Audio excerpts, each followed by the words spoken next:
I want to talk about how I got lucky. I never looked at contracts that I signed for a very long time.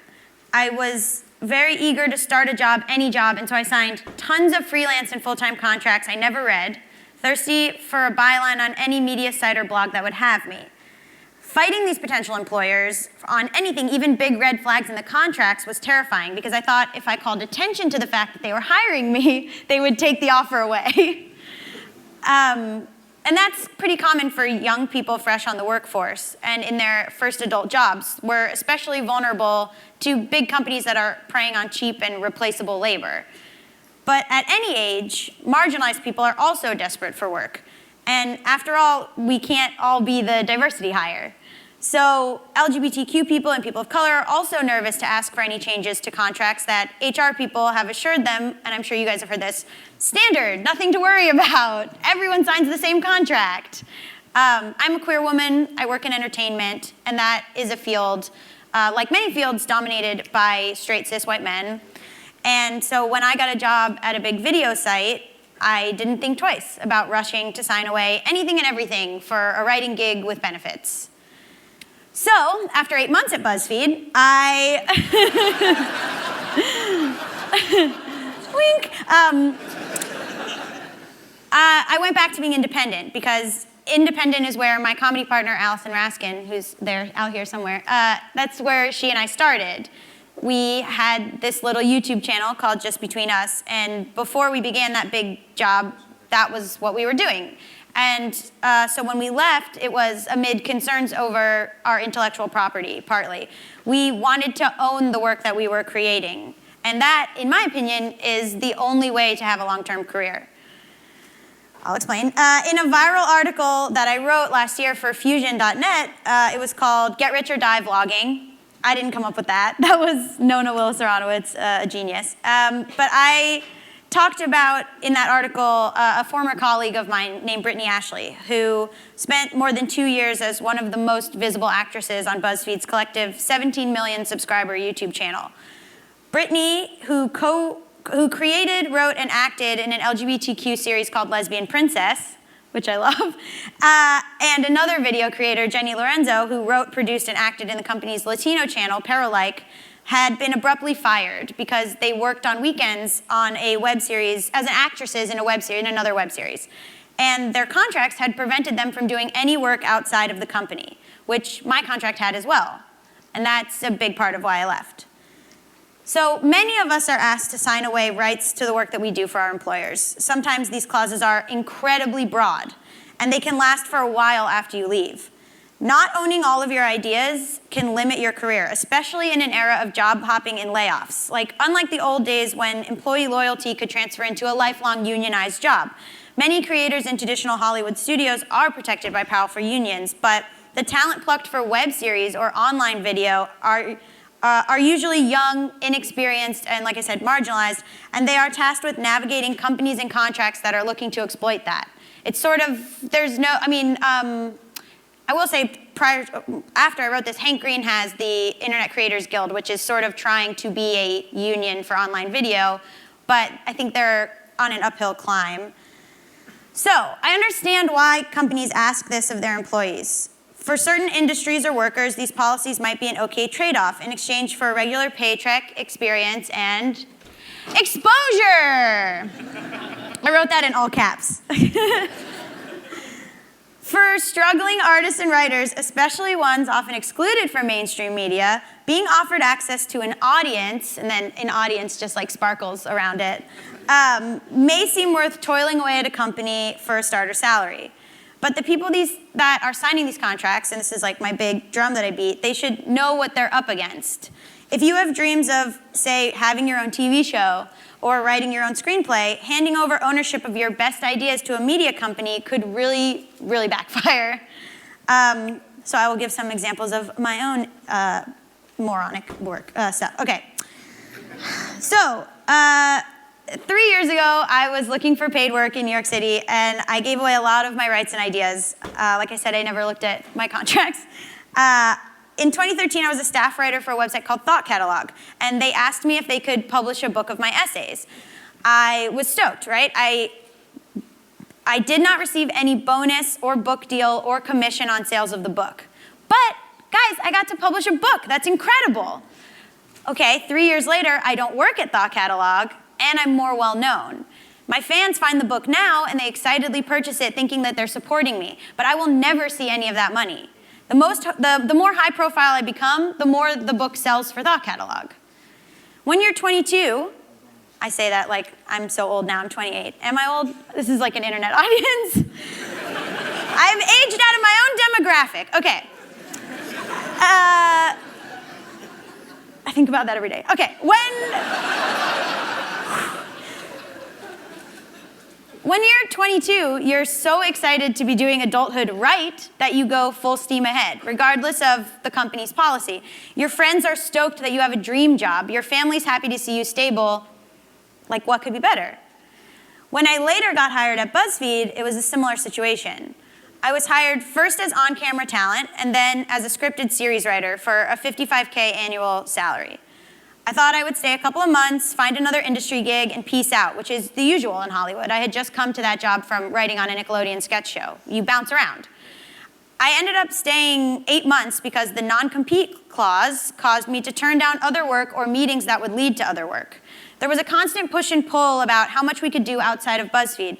It became a cycle. You can't create outside the company, so you can't ever leave the company, so you can't ever grow, so you have to stay, and then you're trapped. But I left BuzzFeed in 2015, and they still own a Facebook fan page with my face on it. They can promote whatever they want there, using both my name and my image for the rest of my career. I still show up on their Snapchat account sometimes. They could conceivably cut together all the videos I made for them into a series, sell that series for millions of dollars, and not give me a penny or tell me about it at all. It's 100% legal. So I enjoy being independent. But as Andy mentioned earlier, because of my podcast, the financial side is less stable to being independent. So I've written about this too. What is it like to be too visible to have a real job, but too broke not to? So these are some examples I wrote down. So, and it's not just me. 1 week I was stopped for photos 6 times while perusing comic books in downtown LA. And then the next week I sat faceless in a room of 40 people vying for a courier job. I've walked a red carpet with $80 in my bank account. Popular YouTube musician Megan Tonjes told me that she performed on VidCon's main stage last year to screaming fans without knowing whether she'd be able to afford groceries later that day.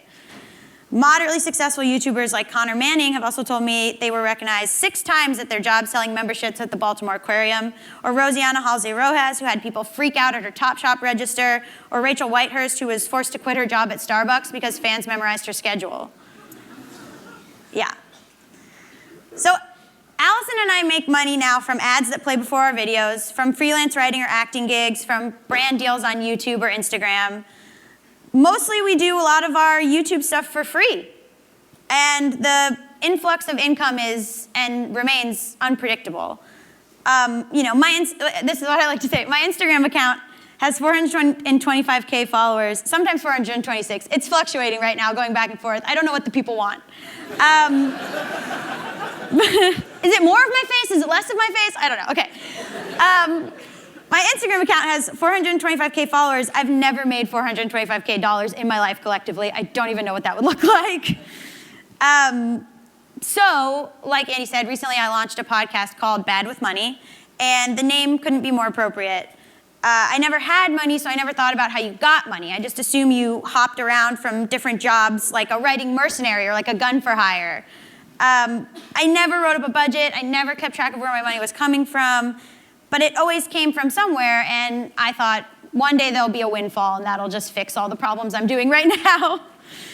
And so, back to the internet. An economist I interviewed likened trying to get famous on YouTube or Twitter or social media to shelling out money for college. In each case, one suffers through hard work and 0 to negative income in the hopes of a later payout.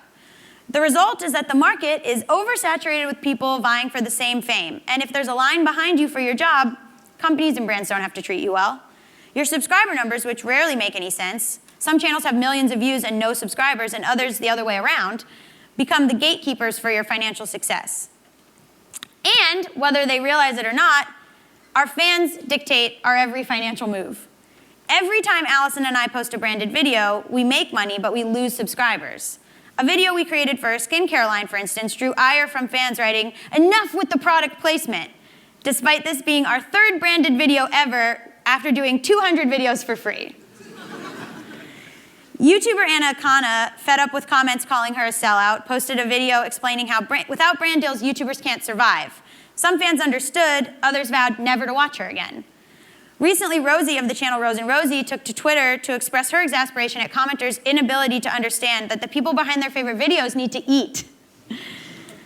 Brand deals are even more important now. In the last week or so, the hashtag #YouTubeIsOver which I love, started trending in response to new regulations on YouTube ads. It turns out YouTube is implementing or trying or is started enforcing a new standard where videos that don't meet certain moral or taste criteria are unable to be monetized. YouTubers are freaking out.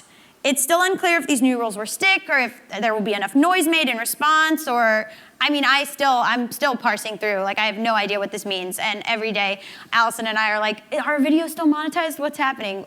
We're hoping that YouTube just forgot we're a channel. But the good thing about this is that YouTubers are making a stink online about money or their inability to make money, and that's a welcome change. Because it feels like YouTubers talk to each other about money less than maybe the average worker. Because there's an added humiliation to not making a living wage when fans believe you're famous. So it adds an extra layer of silence. This system of not talking about these kind of things, I think, especially hurts women and people of color and LGBTQ people and non-binary people, marginalized people. There are limited job opportunities in the entertainment industry for people in these groups, and YouTube is like a really big foot in the door. So though diversity is a big buzzword, in practice, nearly 80% of showrunners are still white men. So for marginalized artists, a creative writing job, directing, acting, having their own channel, being the, be-all, end-all of their own content, that's like a godsend.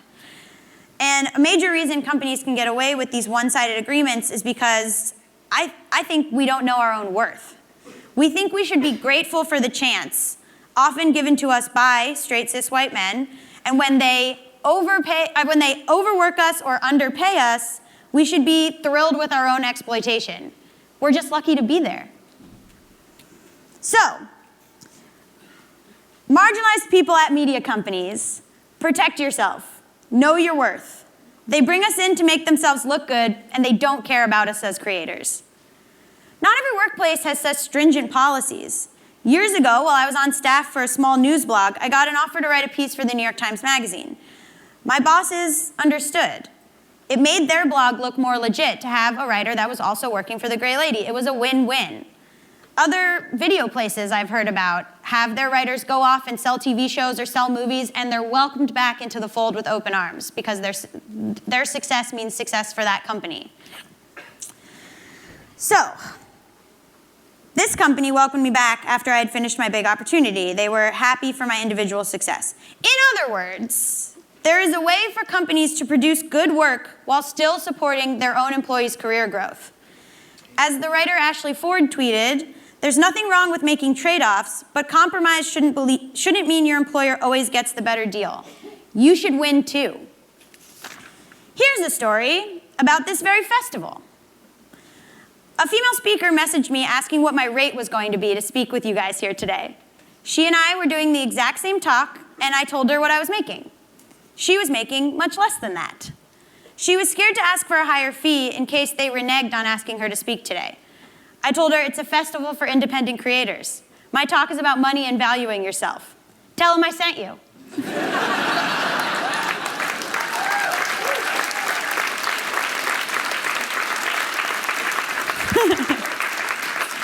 I like to cause trouble.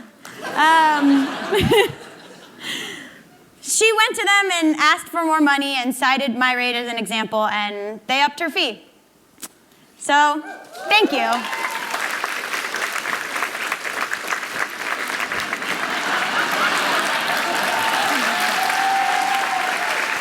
Ha ha.